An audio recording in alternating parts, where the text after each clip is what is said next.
Esse aqui é o primeiro de 13 estudos sobre o Espírito Santo. A gente vai começar agora uma nova série de estudos, um estudo por semana, e a gente vai falar sobre o Espírito Santo e a espiritualidade. Como o Espírito Santo ele é um agente na nossa religião, na nossa espiritualidade.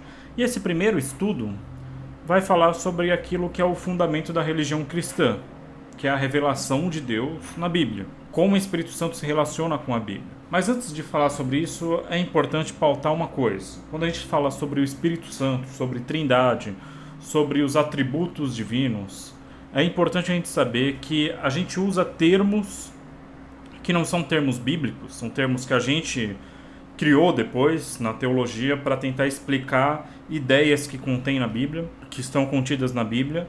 E às vezes esses termos, a gente acaba usando eles tanto que eles acabam não dando mais conta daquele conceito bíblico, que é a origem desse termo. Por exemplo, quando a gente fala de trindade, a gente fala de trindade para explicar algumas passagens bíblicas onde parece que a natureza divina ela se manifesta de três maneiras. A Bíblia chama de Pai, Filho e Espírito Santo. Mas quando a gente fala trindade, a gente acaba sistematizando tanto esse pensamento que a gente acaba, às vezes, considerando que Deus ele se resume à ideia que a gente tem de trindade.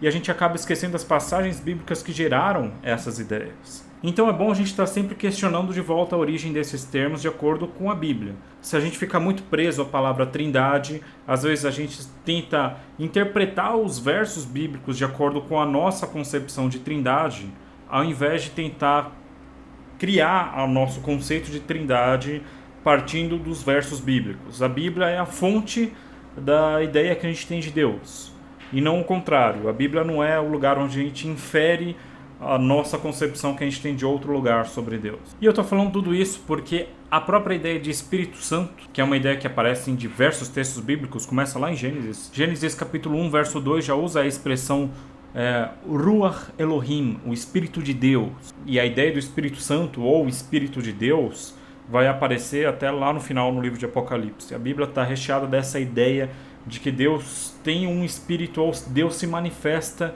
em um espírito, e esse espírito tem uma série de características que é como se o próprio Deus fosse o espírito. E o que é importante a gente entender é que tudo aquilo que a gente sabe sobre a natureza divina é necessariamente só uma parte de Deus, porque Deus é por definição algo que não pode ser definido.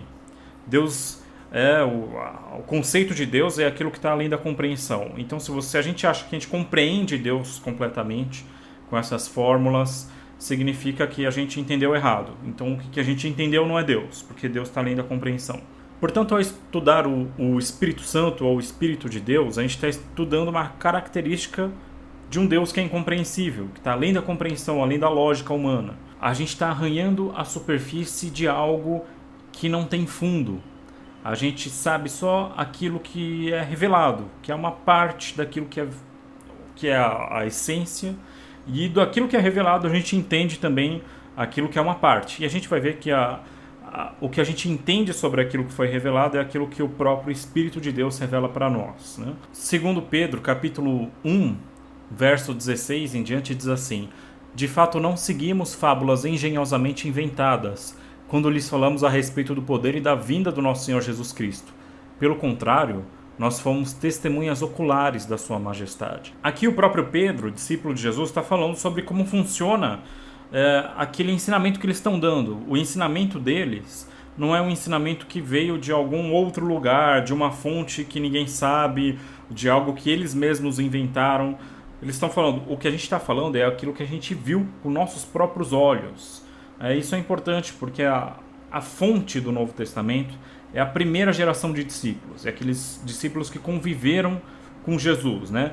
Mesmo que não seja eles mesmos que escrevam todos os livros do Novo Testamento, o Novo Testamento foi escrito com pessoas que tiveram contato com essa primeira geração de apóstolos, de discípulos, de pessoas que viram e ouviram de Jesus pessoalmente. Eles foram testemunhas oculares. E quando ele fala que quando lhes falamos a respeito do poder e da vinda de nosso Senhor Jesus Cristo, ele está falando daquilo que ele viu. Pedro foi um daqueles que estava com Jesus quando Jesus é transfigurado. quando ele vê Jesus na sua forma divina, sobrenatural, falando do poder e da glória de Deus. E ele vai confirmar isso no verso seguinte, 2 Pedro capítulo 1, verso 17.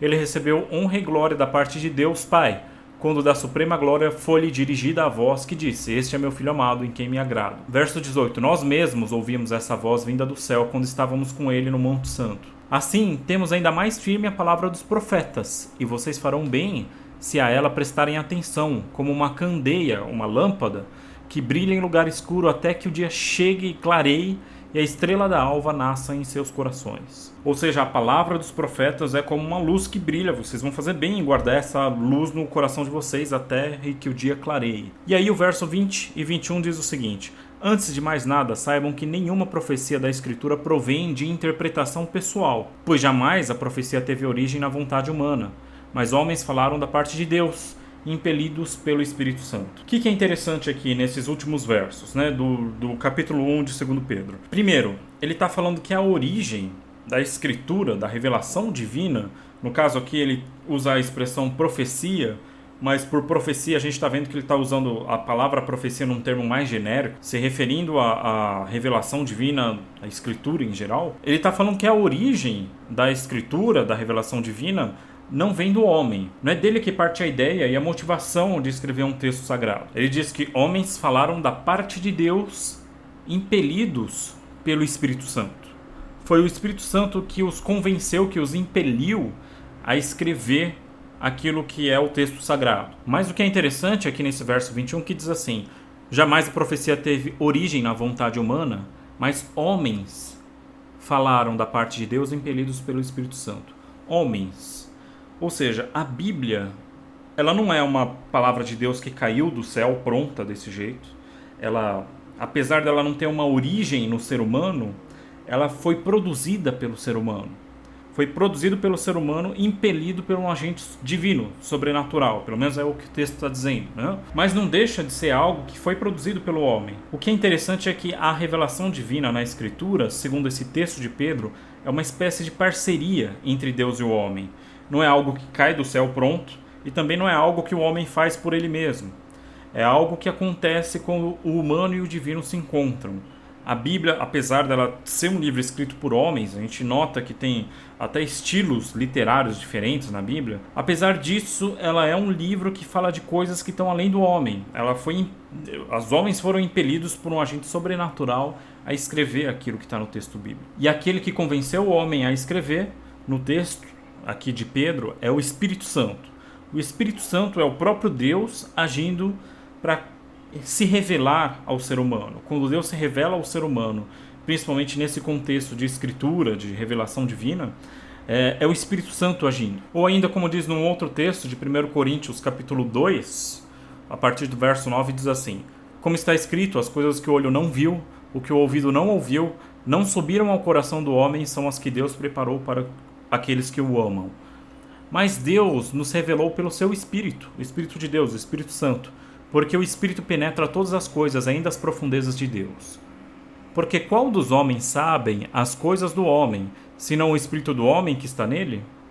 Assim também ninguém sabe as coisas de Deus, senão o Espírito de Deus. Quer dizer, para você entender o ser humano, você precisa ser um ser humano. Você precisa ter um espírito humano para entender aquilo que é do ser humano.